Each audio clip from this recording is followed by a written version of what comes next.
বাংলাদেশ ইসলামী ছাত্র শিবির খোকসা সরকারি কলেজ শাখার উদ্যোগে ক্যারিয়ার গাইডলাইন ও কুরআন উৎসব অনুষ্ঠান অনুষ্ঠিত হয়।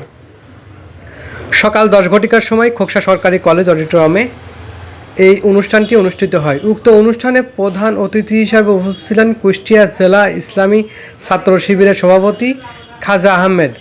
উক্ত অনুষ্ঠানে সভাপতিত্ব করেন খোকসা সরকারি কলেজের ইসলামী ছাত্র শিবির শাখার সভাপতি মোহাম্মদ আবু বকর সিদ্দিক। বিস্তারিত থাকছে রিপোর্টে। এই ধারণাগুলো যে আসলে আমাদের যে সকল বিশ্ববিদ্যালয়ের মেধাবী ভাইয়েরা আছে, বর্তমান যারা ভালো কোনো বিশ্ববিদ্যালয়ে পড়াশোনা করছে কিংবা ব্যবসা বাণিজ্যে যাদের অনেক অবদান, সেই সকল মেহমানরা থাকবে, তাদের কাছ থেকে আমরা কথা শুনবো। তো আমি একটা কথা বলতে চাই, ছাত্র শিবির গতানুগতিক কোনো রাজনৈতিক ছাত্র সংগঠন না। মিছিল মিটিং হরতাল এর মাধ্যমে ছাত্র শিবিরের কাজ সীমাবদ্ধ না। মিছিল মিটিং ছাত্র শিবির করে, কিন্তু এর বাইরে ছাত্র শিবিরের কিছু গঠনমূলক কাজ আছে, যেমন আজকের এই ক্যারিয়ার গাইডলাইনমূলক প্রোগ্রাম।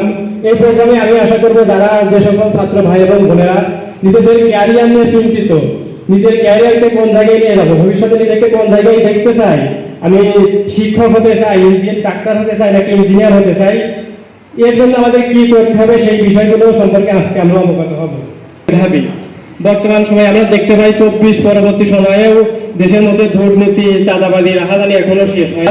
এরা যদি আমাদের দেশের যে সকল সরকারি দপ্তর আছে এখানে যেতে পারে, তাহলে এরা সেইখানে যে নিজেদের সততা এবং সুন্দর চরিত্রের মাধ্যমে দেশের যে দুর্নীতিগুলো, এই দুর্নীতিগুলো তারা দমন করতে পারবে।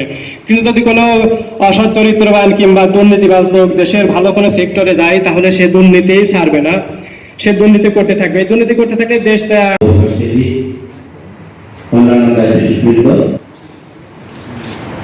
আমরা কিন্তু বিভিন্নভাবে পত্রপত্রিকায় বা অন্য যেগুলো ভাবে কিন্তু আমরা দেখতে পাই তাদের কর্মযোগ্য কি বা তারা কি কাজ করছে। আমরা কিন্তু বেশিরভাগই নেগেটিভ নিউজ দেখি না, চাঁদাবাজি বা ধর্ষণ, লুটপাট, তারপরে দখলদারিত্ব, এই ধরনের নানা ধরনের কিন্তু আমরা দেখতে পাই। ফল দখল আমরা বিশ্ববিদ্যালয়ে দেখি, কিন্তু বাংলাদেশ ইসলামী ছাত্র শিবিরে যে কার্যক্রম সম্পূর্ণ থেকে কিন্তু ব্যতিক্রম, আলাদা। আমরা কিন্তু এই ধরনের কার্যক্রম সচরাচর দেখা যায় না।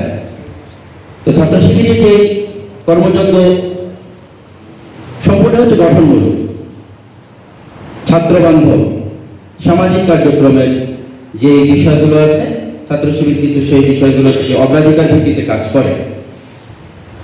তারই আলোকে আজকে ছাত্রছাত্রীদের ক্যারিয়ার কিভাবে ডেভেলপ করা যায়, তাদের চরিত্র কিভাবে গঠন করা যায়, এই ধরনের কর্মসূচি কিন্তু হাতে নিয়েছে। সমাজটা আজকে কোথায় চলে গেছে আমাদের, এই সমাজ থেকে যদি আমরা সঠিক পথে আসতে চাই, তাহলে আমাদের প্রথম কাজ হবে কোরআনের দিকে আসা। একজন ছেলে ডাক্তার হবে, ইঞ্জিনিয়ার হবে, কোনো সমস্যা না, কিন্তু আজ আমাদের ওইভাবে সচেতন হতাম। আমার প্রথম কাজ হবে আমার একটা সন্তান, ছেলে হোক মেয়ে হোক, তাকে প্রথমে কোরআনের শিক্ষা দান করা। আমি তাকে কোরআনটাকে প্রথমে ঢোকাইতে পারতাম। আমরা যখন একটা খাবার খাই, অনেক সময় এটা আমি প্র্যাকটিক্যালে দেখা যায়, আমি প্রথম যেটা খাই সেটারই ঢোক কিন্তু অনেক সময় ওঠে, বাংলা ভাষা যেটা বলা হয়। আজ আমরা যদি আমার সন্তানকে, ছেলে হোক বা হোক, প্রথমে যদি তাকে কোরআন শিক্ষা দিতে পারতাম, তারপরে আমি যারা শিক্ষা দিতে পারি, অসুবিধা নাই। কিন্তু আমি যদি আজ কোরআন হাদিসকে তাকে সঠিক জ্ঞান দিতে পারতাম, তাহলে সে আজ নিজের সঠিক অবস্থান থেকে বিস্তৃত হতো না। আমি ওই কিছুগুলি প্রথমে কোথায় দিচ্ছি, আমার আমার আমার সন্তানের এরকম আছে যে তার বাবা মাকে বৃদ্ধাশ্রমে রাখে, তাদের কিন্তু শিক্ষা আছে, ঠিকই আছে, কিন্তু সুশিক্ষার অভাব, হাদিস কোরআন এবং কোরআনের জ্ঞানের অভাবের কারণে আজ তাদের বাবা মাকে বৃদ্ধাশ্রমে রাখে। আপনাদেরকে ভালো লাগে কার কার, এমন কেউ হাত তুলতে পারবেন? তাহলে কেউ আসলে কেউ নাই, কেউই খুশি হতে পারবে না। যদি আমি আপনি মাদক সেবন করি, তখন আমার পরিবারে, আমি যখন আপনি বড় হবেন, মাদক সেবন করে যদি আপনার সন্ততিকে যদি কষ্ট দেন, পড়ালেখার খরচ ঠিক মতো না দেন, খাবারের খরচ ঠিক মতো না দেন, পরিবারের লোকের উপর অত্যাচার করেন, তাহলে আপনার সন্তানরা কি ভালো থাকবে? আপনার স্ত্রী ভালো থাকবে? থাকবে না। আর ঠিক এখনই যদি আমি মাদক সেবন করি, আপনার মা কি খুশি থাকবে? আমি আপনার যদি মাদক সেবন করি, আপনার মা কি খুশি থাকবে যে না আমার সন্তান না করতেছে, ইনকাম করতেছে বা পড়ালেখা করতেছে, মাদক সেবন করে, খুশি থাকবে? থাকবে না।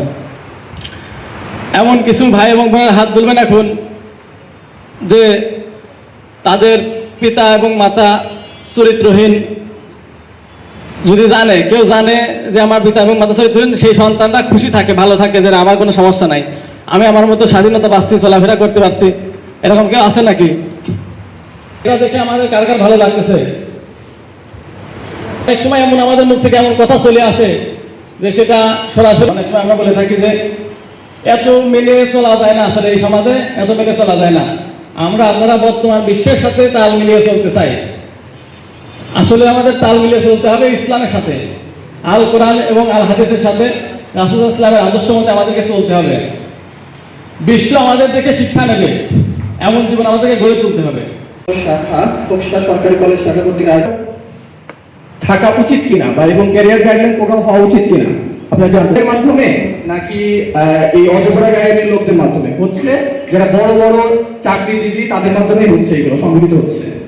তো আর আপনার এই যারা সামনে বসে আছেন, আগামী 10 বছর পরে বা 5 বছর পরে আপনারা কিন্তু সেই নিশ্চিত অবস্থানে যাবেন, তাই না? তাহলে আপনাদের এই ক্যারিয়ার গাইডলাইন প্রোগ্রাম এবং ক্যারিয়ার গঠনটা গুরুত্বপূর্ণ। কেন ক্যারিয়ার গঠনটা গুরুত্বপূর্ণ? প্রথমেই বলি, আমি বলেছি যে যারা দুর্নীতি করতেছে তারা হচ্ছে বড় বড় পদে আছে। এখন এইটা বন্ধ করতে যদি আপনারা চান, এই ক্যারিয়ার গঠন করার মাধ্যমে সম্ভব। এখন দেখেন, একজন থানার ওসি যদি ভালো হয়, সৎ হয়, তাহলে থানাটা ভালো চলবে। একটা ইউনো যদি ভালো হয়, সৎ হয়, দুর্নীতিগ্রস্ত না হয়, তাহলে এই থানাটা ভালো চলবে। একজন বিসিএস ক্যাডার, যে বিসিএস ক্যাডার প্রশাসনের ক্যাডার হবে, এসআই হবে, এসপি হবে, সে যদি সৎ হয়, একজন সৎ ব্যক্তি হয়, তাহলে কি হয়? আমাদের দেশের মঙ্গল হবে। আপনারা আপনাদের ক্যারিয়ার গঠনের মাধ্যমে সমাজের সর্বস্থায় আহরণ করে এবং সমাজকে, দেশকে পরিবর্তন করবেন। আমি কর্তৃপক্ষ শেষ করছি। ধন্যবাদ সবাইকে। আসসালামু আলাইকুম।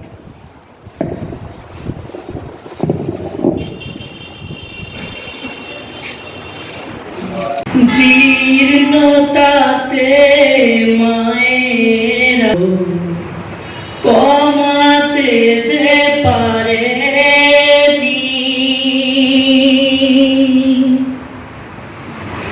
রং জ্বলে গেছে যে,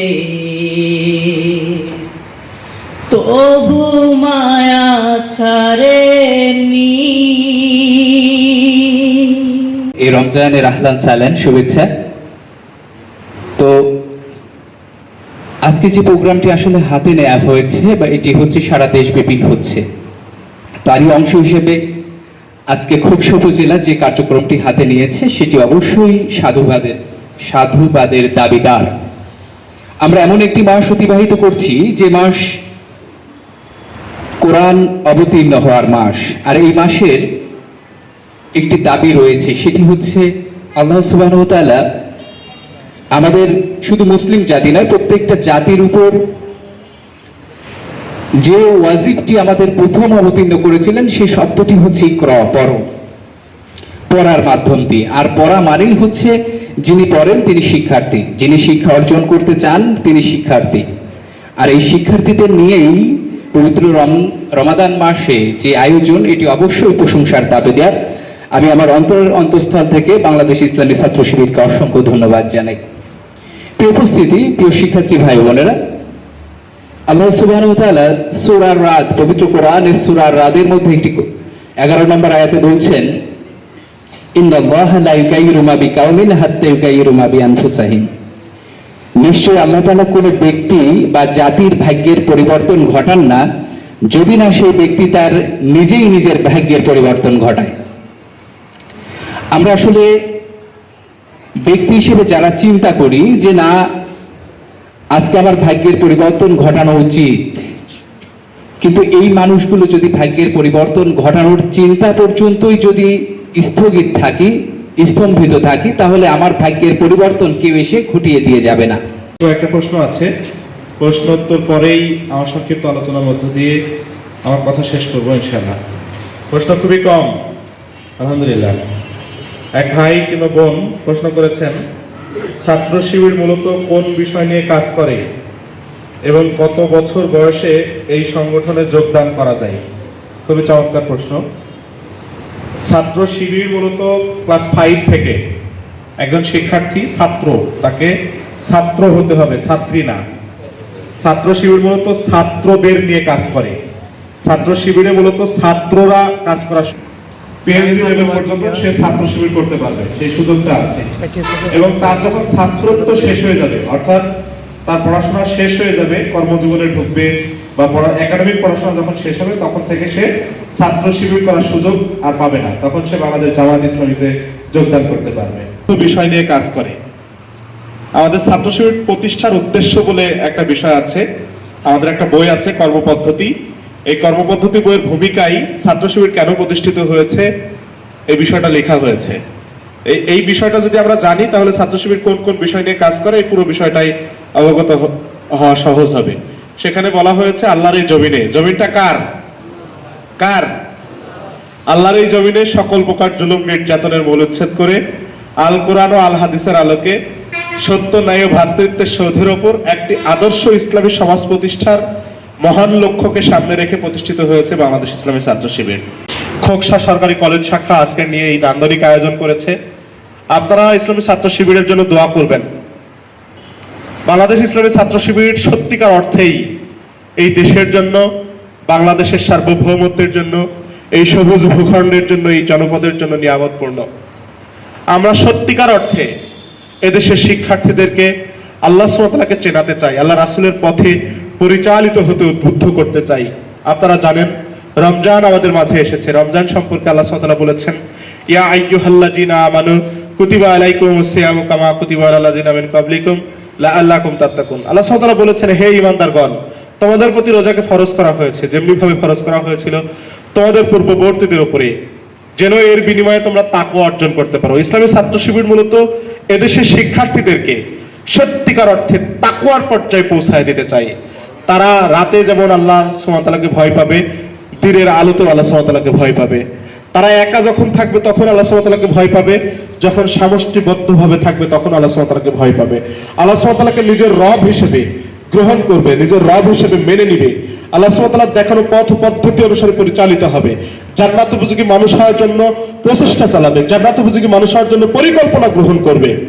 বাংলাদেশ ইসলামী ছাত্র শিবিরের একজন জনশক্তি কখনো মাদ্রাসায় পড়ে নাই, মাদ্রাসার বারান্দা দিয়েও হাঁটে নাই হয়তো, কিন্তু সে ইসলাম সম্পর্কে পরিপূর্ণভাবে অবগত হবে।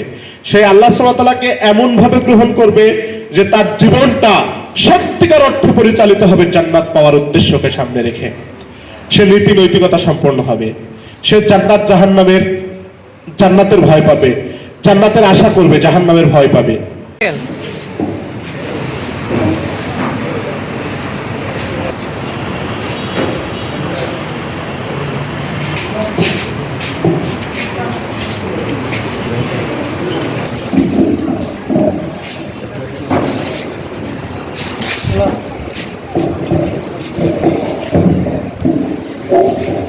অতিথি, বিশেষ অতিথিবৃন্দ ও আমার সামনে উপবিষ্ট আমার সহপাঠী ও বয়োজ্যেষ্ঠ ভাই ও বোনেরা, সকলকে জানাই আমার অন্তরের অন্তঃস্থল থেকে সালাম। আসসালামু আলাইকুম ওয়া রাহমাতুল্লাহি ওয়া বারাকাতুহু। প্রথমে অসংখ্য ধন্যবাদ জানাচ্ছি আমাকে সামনে কিছু